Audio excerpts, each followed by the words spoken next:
What's up, guys? Welcome back to the channel. Today I'm going to be talking with a client of mine who got into self-storage investing. He was a longtime real estate investor, dealing with a lot of single-family deals, and then he's going to explain to you guys how he transitioned and got into the self-storage space. And he's going to give you all the details. He's going to talk numbers. He's going to kind of compare what he was doing before and how much more he's doing now monthly in cash flow. If you guys like the idea of single family investing to going to self-storage, like the video, subscribe, hit the notification bell, and we're going to just jump right into it. I'm going to bring Larry on right now. If you could, Larry, give everybody an idea of how long you've been investing in real estate and how you ended up getting into the self-storage space, if you could. After I retired from the city, I did 20 years with the city and then retired in 2016. My family had all been involved with single-family housing, luxury senior living communities. So I dabbled in the whole single-family housing thing. I had 2 rentals, tried the property management gig for a little bit, just really wasn't impressed with the cash flow and just the amount of work that I had to put in. Went to a conference in Denver, met Scott Myers. Then the whole thing about storage as an asset class and how you don't have to worry about the tenants' trash and toilets and you just the landlord-tenant stuff doesn't necessarily apply, and then the way it performs in a down economy. I mean, just all the signs were pointing towards self-storage. And it's one of those things to where I sold my 2 rental properties. I turned those 1031 exchange into my storage facility, and there's no looking back. This whole thing is, you're into a lot closer to multiple thousands a month. As you can tell, it's just a whole different ball game. And at the end of the day, in a down economy, it's soaring. Our whole asset class across the country, especially up against multifamily housing and single-family homes. I mean, it's just this commercial space is pretty amazing. What are you cash flowing now compared to what you were doing before you got into storage investing? Well, I mean, like I said, it's just my 2 single-family homes for a couple $100, and this is several thousands of dollars. We're looking at probably, depending on the month, cash flow is going to be anywhere between, $3,000 to $5,000, in that range. I started the journey in 2017. About a year and a half later, give or take, that's when I found the facility that I own now, and I've owned it for the past couple years. It's going to be 2 years next month, as a matter of fact. And when did you start with Fund&Grow? I started with Fund&Grow in February of last year, so at the front half of the pandemic. Did you see that affect anything with your storage facility? Did you see vacancy go up where people stopped paying their bills? Behavior was really strange, and behavior was strange nationwide because I had the app. So now not only am I a self-storage owner, but I'm also the asset manager for Scott Myers and his portfolio of like 40 plus facilities. So wow. I was able to get an idea of what those facilities were doing nationwide in comparison to what my facility was doing. And it really depends on the market. For my market, it's a secondary market because it's in between Tampa and Orlando. People had a lot of time on their hands, and they thought, well, why am I paying for storage if I want to streamline my expenses? I can, I'm not working right now, so why don't I go ahead and clean out my garage and empty out my storage unit? So we actually had a lot of vacancies increase. Our occupancy decreased by about 5%. And that was a really strange phenomenon because everybody else was increasing, but a lot of those were in major markets. So it really depends, right? And then October came around and, just the roof blew off the whole thing. We've been at 90% occupancy. So things dipped a little bit in the beginning of the pandemic, and then towards the end, or last year anyway, maybe people had to start moving. So they were like, "Oh man, I need a storage facility." I think once the election happened and everybody was figuring everything out, Okay. they're like, okay, now I'm going to make this move here and do X, Yeah. Y, and Z. So Florida's a pretty hot market right now. It's insane. Yeah. Yeah. That's where we're at. We're just north of Tampa here in Florida, in Spring Hill, Florida, and the market. I'm looking at the retail market. I'm looking at the off market, and I can see prices are way jacked up because I've been doing deals for a few years now, and we're talking like a house that would have been like barely pushing 200 is now pushing like 275, and then the waterfront homes, they're like pushing $1 million where they used to be, $500,000 to like 750. It's wild, and the inventory is really limited. And if you go and you look at the market, you see the pending. So many listings that are pending right now, and they were just put on the market, days earlier. So it's hot in Florida. I'm sure it's hot in other areas too, but I don't study anywhere else. But it's kind of exciting. Maybe we'll see prices decrease once the foreclosures start to hit. Maybe next year, end of this year. I'm not sure. It looks like it's holding pretty steady though. Yeah, the secret is in which market you choose. You want to go for like a secondary or tertiary market right now. So nothing that's too metropolitan, basically. All of the REITs, especially in the storage area, they've really commanded those markets. The Q Smarts, the U-Hauls, the Public, the Life. Those guys Gotcha. are the ones who are running that show. They're not, Extra Space might reach into the secondary, tertiary markets, but really that's only going to be on an acquisition.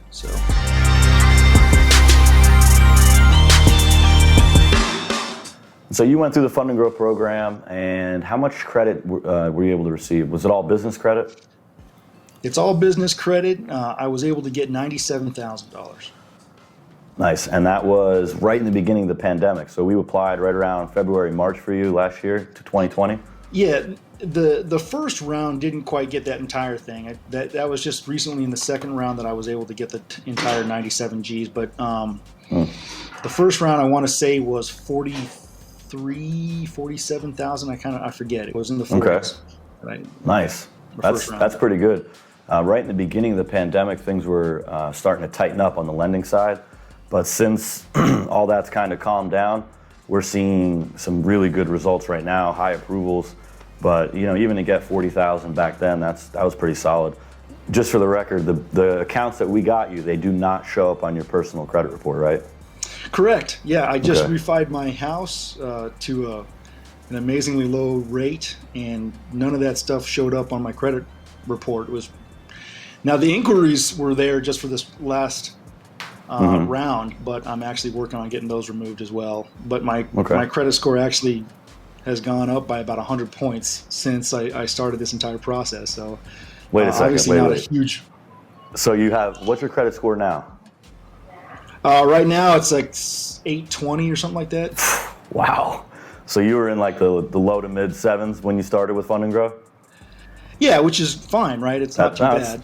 Low to mid sevens, is, it'll get you a car.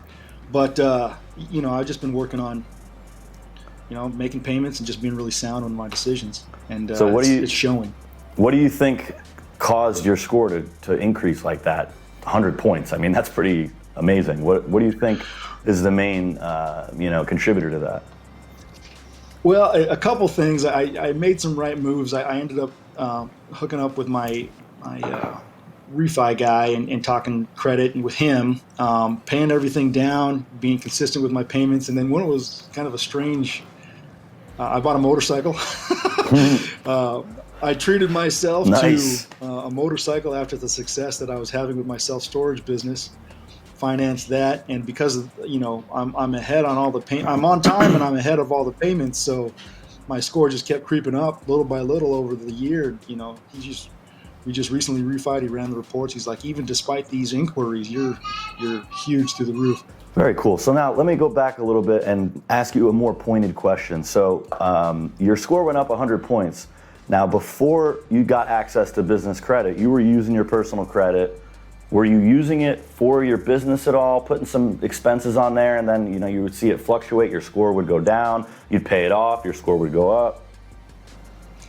Yeah, it was getting the business to pay for itself was a little bit of a journey. It wasn't it wasn't a long process, but there were several months there where I had to transition from working capital off of the SBA loan that I got into actual the business paying for itself on the expenses. And like any startup, even though it was an acquisition, I was trying to get the occupancy up, and I'm trying to get marketing taken care of, and all these other things. And so I did have to use some of my own personal credit in order to get in there, and it was okay. I was able to dodge a lot of bullets. It wasn't a big deal, but it was just something to where I was like, all right, I've got bigger plans. I want to do the expansion on this facility. I want to increase the amount of units, and to do that, obviously, you can't do that with like personal credit. So you gotta go in some different directions and get creative.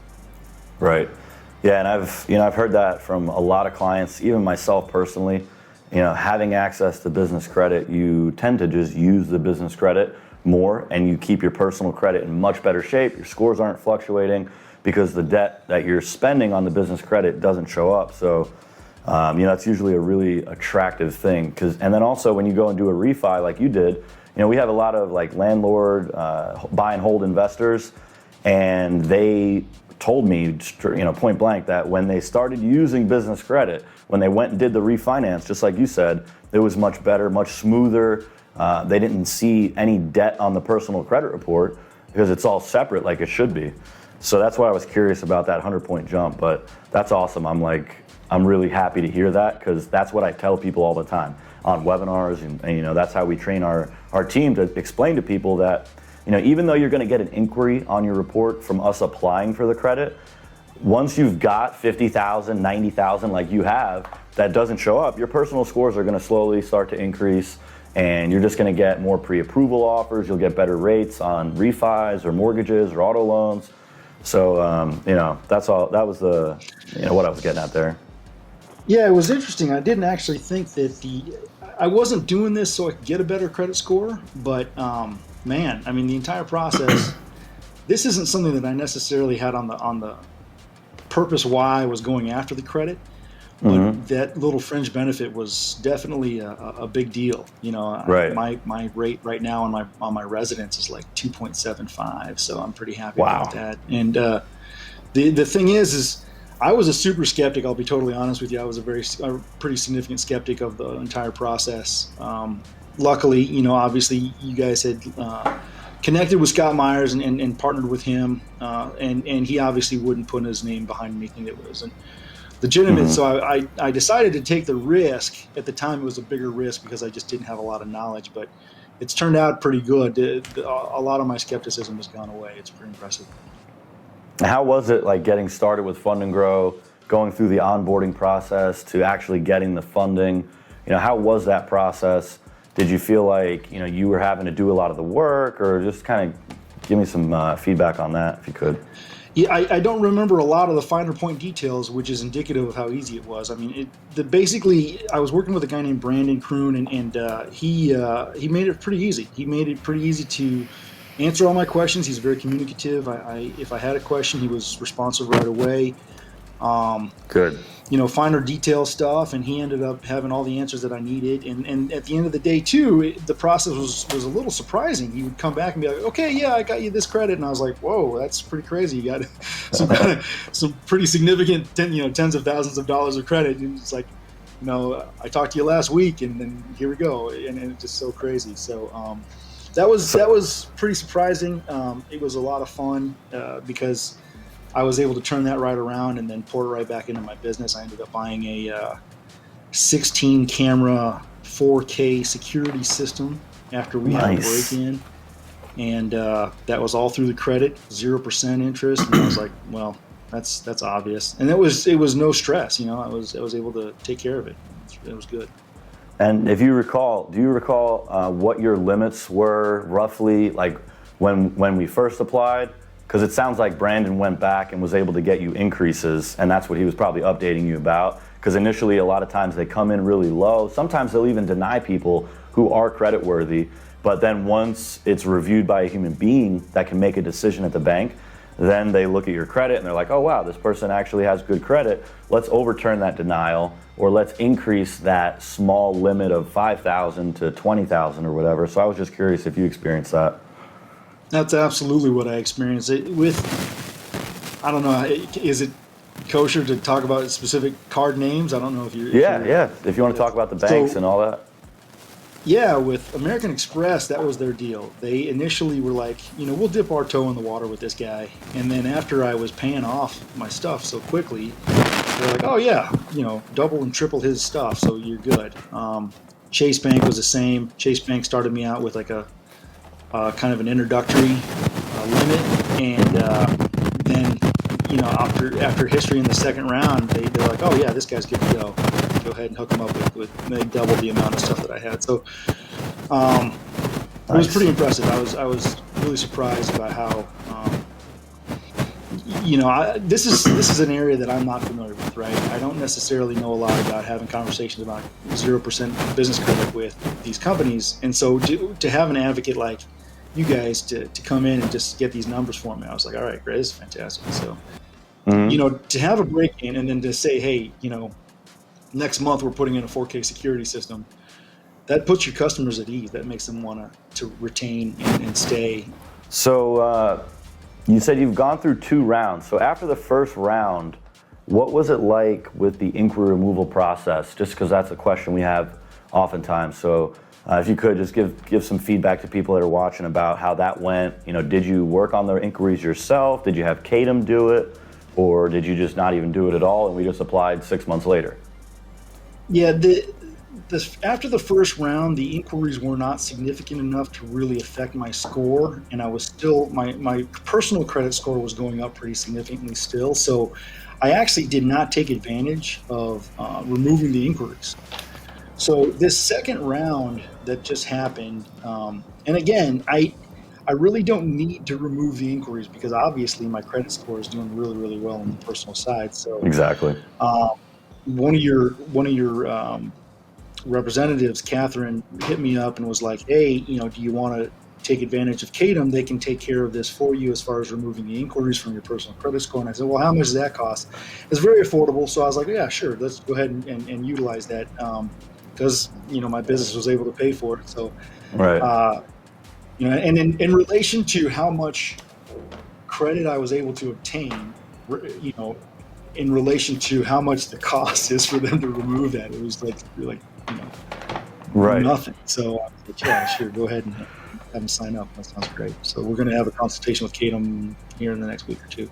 Oh, okay. So they'll be starting on that in the next week. Perfect. Awesome. Yeah. Now, what were your monthly payments? Do you know how, were you just paying the minimum? Did you, pay some chunks off? I was actually throwing about $1,500 to $2,000 a month at these things so that I could just really establish myself as somebody who, was a good credit purchase. Exactly. So for the second round, I was setting myself up. That was my goal. Yeah, exactly. You can just pay the minimum monthly payment, and the minimum monthly payment is 1% of the balance that you're carrying.